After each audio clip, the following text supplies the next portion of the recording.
കൊല്ലം ചവറയിൽ വനിതാ ഡോക്ടർക്ക് മർദ്ദനം. സാമൂഹികാരോഗ്യ കേന്ദ്രത്തിൽ രോഗിക്കൊപ്പം എത്തിയ സ്ത്രീയാണ് ഡോക്ടർ ജാൻസി ജെയിംസിനെ മുഖത്തടിച്ചത്. രോഗി മുൻപ് ഉപയോഗിച്ച ഗുളിക ഡോക്ടർ പരിശോധിച്ചില്ലെന്ന് ആരോപിച്ച രാത്രിയാണ് ഈ സംഭവം. വിഷ്ണു പി നൽകും വിശദാംശങ്ങൾ. വിഷ്ണു, ഈ ആശുപത്രി ജീവനക്കാർക്ക് അല്ലെങ്കിൽ ഡോക്ടർമാർക്കൊക്കെ നേരെ ഉണ്ടാകുന്ന അതിക്രമങ്ങൾ ഒരു തുടർക്കഥയാകുന്ന കാഴ്ചയാണ് കാണുന്നത്. ഇത് എന്താണ് സംഭവിച്ചത്? അതെ ശ്രുതി, കൊല്ലം ചവറ ആരോഗ്യ കേന്ദ്രത്തിലായിരുന്നു സംഭവം. ജാൻസി ജെയിംസിന്റെ മുഖത്തടിക്കുന്ന രീതിയിലായിരുന്നു CCTV വിഷ്വലിൽ നിന്ന് നമുക്ക് കാണാൻ കഴിയുന്ന അതുപോലുള്ള ആസ്പദമായ സംഭവം അരങ്ങേറുന്നത്. രാത്രി 11:30 കൂടിയായിരുന്നു ഈ രോഗികൾ ആശുപത്രിയിലെത്തിയത്.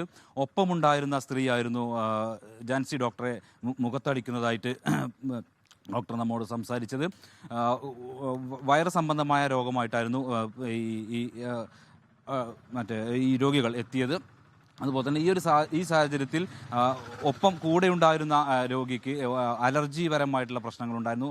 അപ്പോൾ മുന്നേ ഈ മരുന്ന് കഴിക്കുന്ന ഒരു സാഹചര്യം ഉണ്ടായിരുന്നു. ഈ മരുന്ന് ഇനിയും കഴിക്കാൻ പറ്റുമോ എന്നുള്ള ഒരു സംശയമായിരുന്നു ഡോക്ടറോട് ചോദിച്ചത്. ഡോക്ടർ വ്യക്തമായ മറുപടിയിലൂടെ അത് തീർത്തു കൊടുത്തതാണ്. എന്നാൽ കൂടെ ഉണ്ടായിരുന്ന രോഗി ഈ ഒരു സംശയം തീർക്കുന്നത് കേൾക്കാനിടയായിട്ടില്ല. ആ ഒരു സന്ദർഭത്തിലായിരുന്നു ഡോക്ടറോട് തട്ടിക്കയറിയതും ഈ ഒരു സംഭവം നടക്കുന്നതും. ഇതുപോലെ തന്നെ ആ സമയത്ത് തന്നെ പോലീസിനോട് ഡോക്ടർ ജാൻസി വിവരം അറിയിച്ചെങ്കിലും ആ ഒരു സമയമായതുകൊണ്ട് കേസെടുക്കാൻ പറ്റില്ല, രാവിലെ സ്റ്റേഷനിലേക്ക് ഒന്ന് പരാതി എഴുതി തന്നോളൂ എന്നുള്ള ഒരു രീതിയിലായിരുന്നു പറഞ്ഞത്. പിറ്റേ ദിവസം തന്നെ ഇന്ന് രാവിലെ തന്നെ ജാൻസി സ്റ്റേഷനിൽ പോയി പരാതി കൊടുത്തിട്ടുണ്ട്. ഏതായാലും അന്വേഷണം അതിൻ്റെ നടപടിക്രമങ്ങൾ ആരംഭിച്ചുകൊണ്ടിരിക്കുകയാണ്. ശ്രുതി, ശരി. കൊല്ലം ചവറയിലാണ് വനിതാ ഡോക്ടർക്ക് മർദ്ദനമേറ്റിരിക്കുന്നത്. വിശദാംശങ്ങളാണ് വിഷ്ണു നൽകിയത്.